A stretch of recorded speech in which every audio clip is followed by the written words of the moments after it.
Hello friends, ఈ వీడియోలో static variables గురించి తెలుసుకుందాం. జనరల్గా ఒక వేరియబుల్ డిక్లేర్ చేయాలి అంటే డేటా టైప్ అనేది ఇచ్చి తర్వాత వేరియబుల్ నేమ్ ఇస్తాం. ఇలా అయినా డిక్లేర్ చేసేయచ్చు, లేదంటే ఇంట్ ఏ ఈక్వల్ టు 5 ఇలా అయినా డిక్లేర్ చేస్తాం. వీటిని ఆటోమేటిక్ వేరియబుల్స్ అంటాం.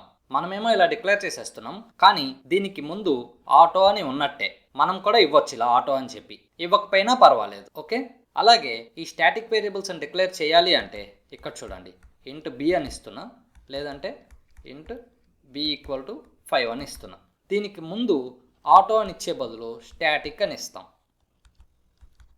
ఇక్కడ స్పేస్ ఉండాలి, ఓకే. స్టాటిక్ తర్వాత దీనికి సింటాక్స్ చూడండి, స్టాటిక్ అని ఇస్తాం, తర్వాత స్పేస్ ఇచ్చి డేటా టైప్ని ఇస్తాం, తర్వాత స్పేస్ ఇచ్చి వేరియబుల్ నేమ్ని ఇస్తాం.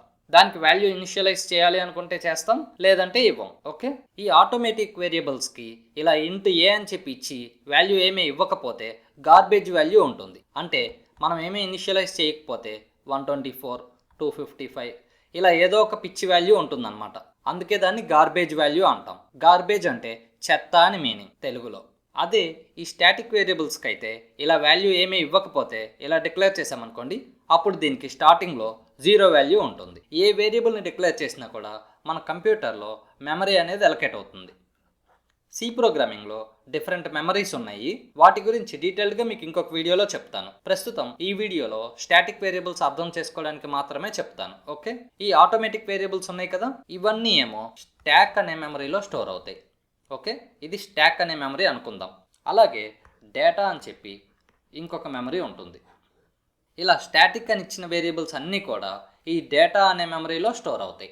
అలాగే ఇక్కడ చూడండి, ఈ ఆటోమేటిక్ వేరియబుల్స్కి మెమరీ అనేది స్టాక్లో క్రియేట్ అవుద్ది అనుకుంటున్నాం కదా, వీటికి స్కోప్ అనేది ఉంటుంది. ఎప్పుడైతే ఈ వేరియబుల్కి స్కోప్ అనేది అయిపోతుందో అప్పుడు ఈ స్టాక్లో దానికి ఇచ్చిన మెమరీ కూడా డిలీట్ అయిపోతుంది. కానీ ఈ స్టాటిక్ వేరియబుల్స్కి మాత్రం డేటాలో క్రియేట్ అవుతుంది అనుకున్నాం కదా మెమరీ, ఇది ప్రోగ్రామ్ స్టార్ట్ అయినప్పుడు క్రియేట్ అవుతుంది, ఇంకా ప్రోగ్రామ్ అంతా ఎగ్జిక్యూట్ అయ్యే వరకు కూడా ఉంటుందన్నమాట. ఇప్పుడు ప్రోగ్రామ్ ఎగ్జాంపుల్స్ని చూద్దాం. ఇక్కడ చూడండి, ఒక సింపుల్ ప్రోగ్రామ్ రాశాను. మనం స్టాటిక్ వేరియబుల్స్ని మెయిన్ ఫంక్షన్లో డిక్లేర్ చేయడం వల్ల అంత పెద్ద ఉపయోగం ఏమీ ఉండదు. అందుకనే ఇక్కడ ఇంకొక ఫంక్షన్ రాశాను, fun1 అని. జనరల్గా డిక్లేర్ చేసేటప్పుడు ఇలా ఇస్తాం, ఇంట్ ఏ ఈక్వల్ టు 1 అని ఇట్లా. ఇప్పుడు మెయిన్ ఫంక్షన్లో చూడండి ఏం చేస్తున్నాము, fun1 అనే ఫంక్షన్ని కాల్ చేస్తున్నాం. ఇక్కడ నుంచి ఇక్కడికి వస్తుంది, ఇంట్ ఏ అనే వేరియబుల్ డిక్లేర్ అవుతుంది, దాని వాల్యూ 1 ఉంటుంది. ఇక్కడ ప్రింట్ఎఫ్లో ఏ వాల్యూని ప్రింట్ చేస్తున్నా, సో 1 ప్రింట్ అవుతుంది. తర్వాత a++ జరుగుతుంది, అంటే ఏ వాల్యూ 2 అవుతుంది. ఇది ఇక్కడే ఇచ్చేయచ్చు, కానీ మీకు ఈజీగా ఉండాలి అని చెప్పి ఇక్కడ ఇచ్చాను, ఓకే. తర్వాత ఇక్కడతో ఇంకా ఫంక్షన్ అయిపోయింది. ఎప్పుడైతే ఫంక్షన్ అయిపోతుందో ఇంకా ఈ ఏ అనే వేరియబుల్కి స్కోప్ అనేది అయిపోయినట్టే. సో దీనికి ఎలకేట్ అయిన మెమరీ అనేది డిలీట్ అయిపోతుంది ఇక్కడికి రాగానే.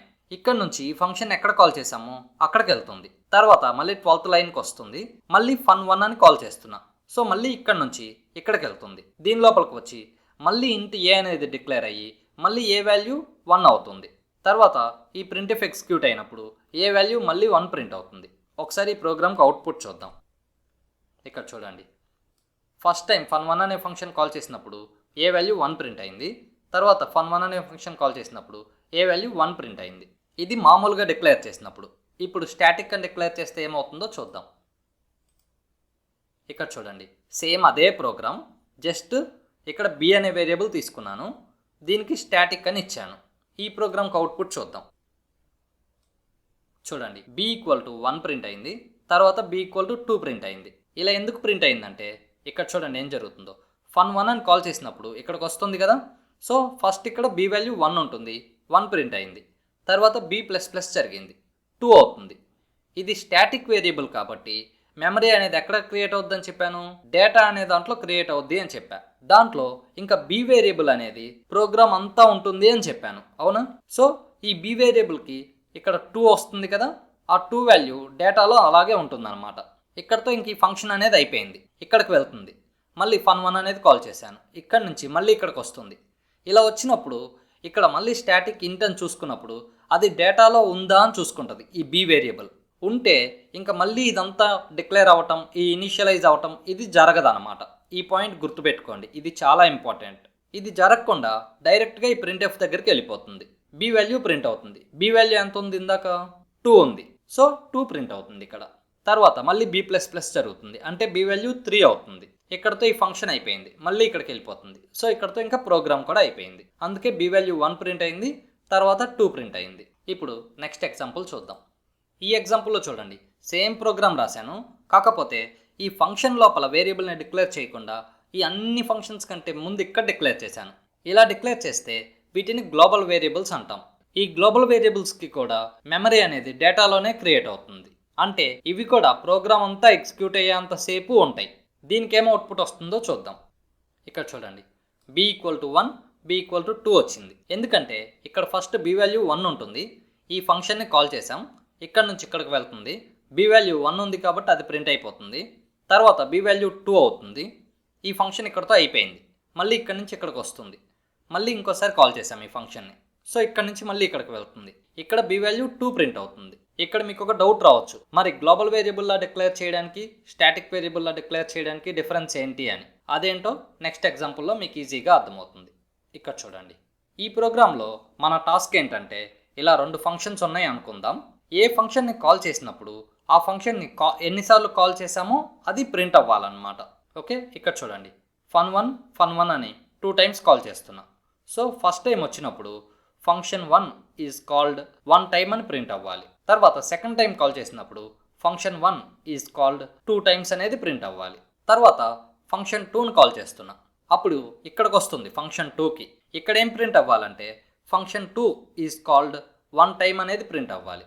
తర్వాత సెకండ్ టైం పిలిచినప్పుడు function2 ఈజ్ కాల్డ్ 2 టైమ్స్ అనేది ప్రింట్ అవ్వాలి. కానీ దీనికి అవుట్పుట్ ఏమొస్తుందో చూద్దాం. ఇక్కడ చూడండి, function1 is called 1 time, function1 is called 2 times, function2 is called 3 times అంట. అసలు function2ని ఫస్ట్ టైం పిలిచాము ఇక్కడ నుంచి, కానీ ఇక్కడ 3 అనేది ప్రింట్ అవుతుంది. ఎందుకంటే ఇది గ్లోబల్ వేరియబుల్లా డిక్లేర్ చేసాం, కౌంట్ అనేది. ఇలా డిక్లేర్ చేసినప్పుడు ఈ ఫంక్షన్లో 2 చోట్ల కూడా మనం దీన్ని ప్లస్ చేస్తున్నాం. సో function1లో ప్లస్ జరిగి 2 అవుతుంది. తర్వాత మళ్ళీ సెకండ్ టైం function1ని కాల్ చేసినప్పుడు 2 ప్రింట్ అయ్యి కౌంట్ వాల్యూ 3 అవుతుంది. దీని మెమరీ అనేది డేటాలో క్రియేట్ అయింది కాబట్టి ఇంకా అలాగే ఉంటుంది అన్నమాట. సో ఇక్కడ నుంచి మళ్ళీ ఇక్కడికి వెళ్ళి function2 కాల్ చేస్తున్నాం, అప్పుడు ఇక్కడికి వెళ్తుంది. ఇక్కడ ప్రింట్ అయినప్పుడు కౌంట్ వేరియబుల్లో 3 ఉంది, సో అందుకని ఇక్కడ 3 టైమ్స్ అనేది ప్రింట్ అయింది. మళ్ళీ ఇక్కడ కౌంట్ ప్లస్ జరిగి 4 అయింది. మళ్ళీ function2ని మళ్ళీ పిలిచాం కదా, ఇక్కడ నుంచి మళ్ళీ ఇక్కడికి వచ్చి 4 ప్రింట్ అవుతుంది. ఇలా కాకుండా ఏ ఫంక్షన్కి ఆ ఫంక్షన్ కౌంట్ కావాలి మనకి. అలాంటప్పుడు ఏం చేస్తామంటే, ఇక్కడ చూడండి, నెక్స్ట్ ఎగ్జాంపుల్లో సేమ్ ప్రోగ్రామ్ గ్లోబల్ వేరియబుల్లా డిక్లేర్ చేయలేదు. ఇక్కడ ఏం చేస్తున్నానంటే, ఈ function1 లోపల ఇక్కడ స్టాటిక్ ఇంట్ కౌంట్ అని ఇచ్చాను.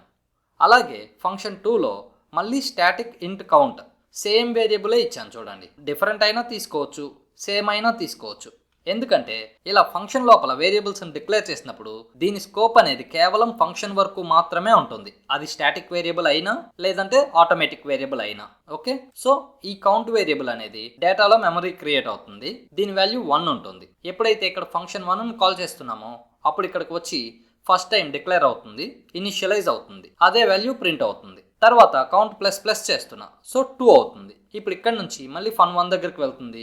ఇక్కడ fun1 అని మళ్ళీ కాల్ చేస్తున్నాం కాబట్టి ఇక్కడికి వస్తుంది. ఆల్రెడీ ఇంతకు ముందే డిక్లేర్ అయింది కాబట్టి డేటాలో కౌంట్ అనే వేరియబుల్ ఉంటుంది. సో ఇంకా ఈ స్టెప్ అనేది జరగదు. ఇక్కడికి వచ్చేసి function1 ఈజ్ కాల్డ్ 2 టైమ్స్ అనేది ప్రింట్ అవుతుంది. తర్వాత కౌంట్ ప్లస్ జరుగుతుంది, అంటే 3 అవుతుంది. ఇక్కడతో ఈ ఫంక్షన్ అయిపోయింది. ఇక్కడికి వచ్చేసాం. ఇప్పుడు మళ్ళీ fun2 అనేది కాల్ చేస్తున్నాం. ఈ ఫంక్షన్ దగ్గరికి వెళ్ళినప్పుడు అసలు ఈ కౌంట్ గురించి దీనికి తెలియదు అనమాట.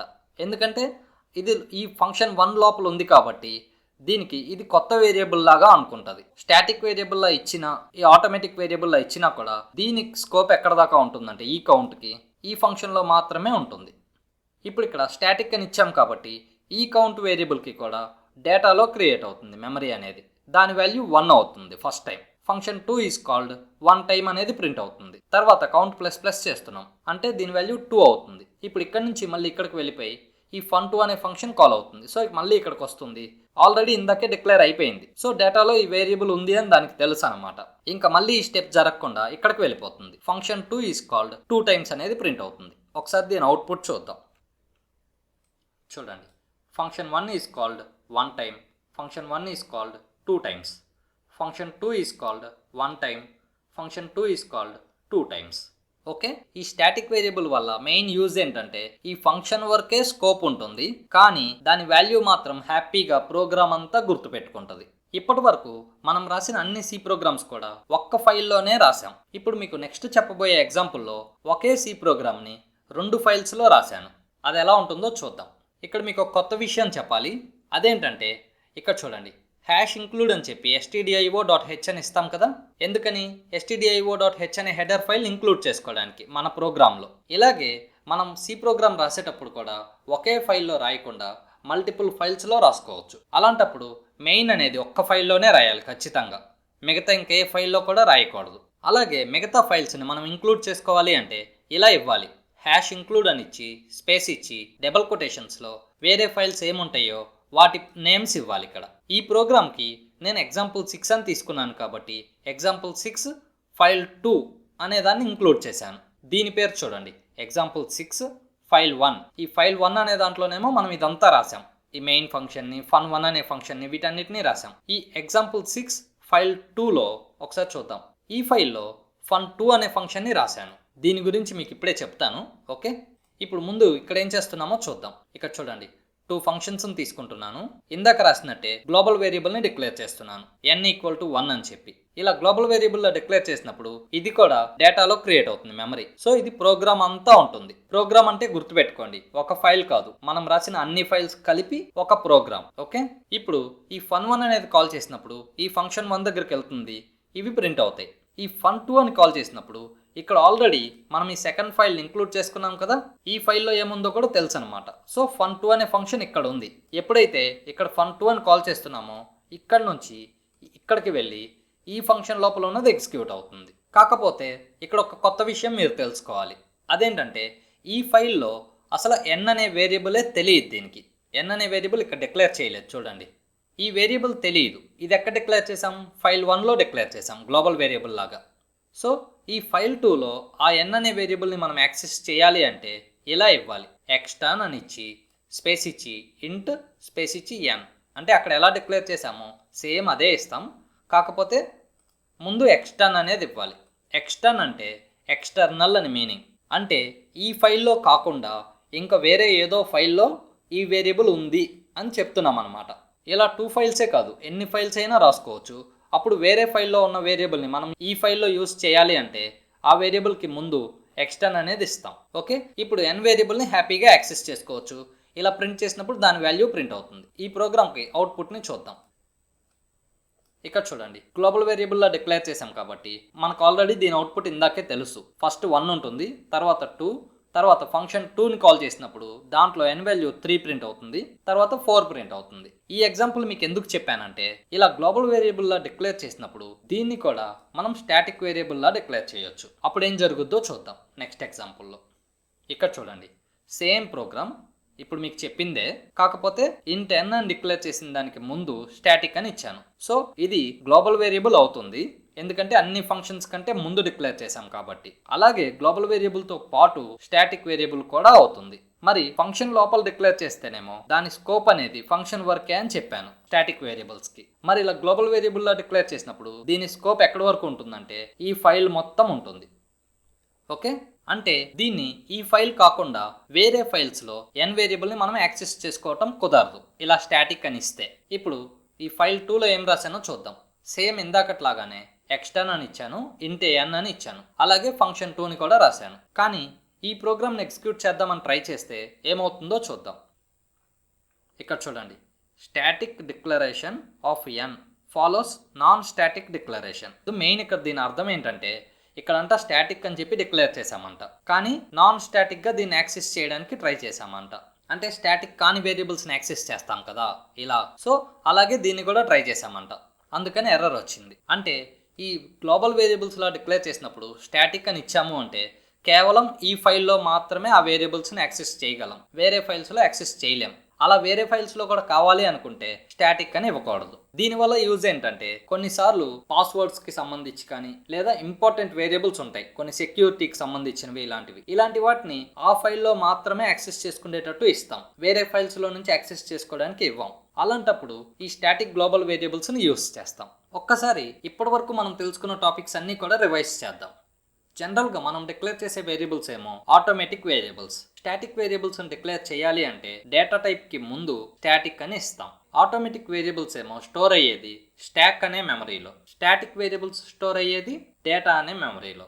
ఆటోమేటిక్ వేరియబుల్స్కి ఏమో మెమరీ అనేది అవి డిక్లేర్ చేసినప్పుడు క్రియేట్ అవుతుంది, అలాగే దాని స్కోప్ అనేది అయిపోగానే డిలీట్ అయిపోతుంది. కానీ స్టాటిక్ వేరియబుల్స్కి కానీ లేదా గ్లోబల్ వేరియబుల్స్కి కానీ డేటాలో క్రియేట్ అవుతుంది మెమరీ. ప్రోగ్రామ్ స్టార్ట్ అయినప్పుడే క్రియేట్ అవుతుంది, ఇంకా ప్రోగ్రామ్ ఎండ్ అయ్యే వరకు కూడా ఉంటుంది. ఆటోమేటిక్ వేరియబుల్ని ఒక ఫంక్షన్లో డిక్లేర్ చేసినప్పుడు ఆ ఫంక్షన్ని కాల్ చేసామనుకోండి, అప్పుడు అది స్టాక్లో దాని మెమరీ క్రియేట్ అవుతుంది. ఎప్పుడైతే ఆ ఫంక్షన్ అయిపోతుందో స్టాక్లో దాని మెమరీ అనేది డిలీట్ అయిపోతుంది. సెకండ్ టైం మళ్ళీ ఆ ఫంక్షన్ కాల్ చేసినప్పుడు ఈసారి మళ్ళీ ఆ వేరియబుల్ అనేది డిక్లేర్ అవుతుంది స్టాక్ మెమరీలో. అంటే ఇంతకు ముందు దానికి ఏ వాల్యూ ఉందో అసలు తెలియదు అనమాట, ఎందుకంటే ఆల్రెడీ ఇంతకు ముందే డిలీట్ అయిపోయింది. ఇది మళ్ళీ కొత్తగా క్రియేట్ అవుద్ది మెమరీ అనేది. కానీ స్టాటిక్ వేరియబుల్స్ మాత్రం డేటా అనే మెమరీలో క్రియేట్ అవుతుంది. ఇప్పుడు ఆ ఫంక్షన్ ని మళ్ళీ సెకండ్ టైం థర్డ్ టైం అలా కాల్ చేసినప్పుడు ఇంకోసారి డిక్లేర్ అవ్వదన్నమాట. ఇంతకు ముందు ఏ వాల్యూ అయితే ఉందో మెమరీలో అది అలాగే ఉంటుంది. ఆటోమేటిక్ వేరియబుల్స్కి మనం ఏ వాల్యూ కూడా ఇనిషియలైజ్ చేయకపోతే స్టార్టింగ్లో దాన్ని డిక్లేర్ చేసినప్పుడు గార్బేజ్ వాల్యూ ఉంటుంది. స్టాటిక్ వేరియబుల్స్కి ఏ వాల్యూ డిక్లేర్ చేయకపోతే డిఫాల్ట్గా 0 వాల్యూ ఉంటుంది. గ్లోబల్ వేరియబుల్స్ని కూడా మనం స్టాటిక్ వేరియబుల్స్ లాగా డిక్లేర్ చేయొచ్చు. అలా డిక్లేర్ చేసినప్పుడు కేవలం ఆ ఫైల్లో మాత్రమే దాన్ని యాక్సెస్ చేసుకోగలం, ఇంకా వేరే ఫైల్స్లో ఆ వేరియబుల్ని యాక్సెస్ చేసుకోవటం కుదరదు. ఓకే, ఇది ఫ్రెండ్స్ స్టాటిక్ వేరియబుల్స్ గురించి. మీకు ఈజీగా అర్థమైంది అనుకుంటున్నాను. మీ ఒపీనియన్ ఏంటో కామెంట్స్లో తెలియచేయండి. అలాగే ఈ వీడియో మీకు నచ్చినట్టయితే లైక్ చేయండి, మీ ఫ్రెండ్స్కి కూడా షేర్ చేయండి. మరిన్ని సి ప్రోగ్రామ్స్ నేర్చుకోవాలి అనుకుంటే ఈ ఛానల్ని సబ్స్క్రైబ్ చేసుకోండి. Thank you.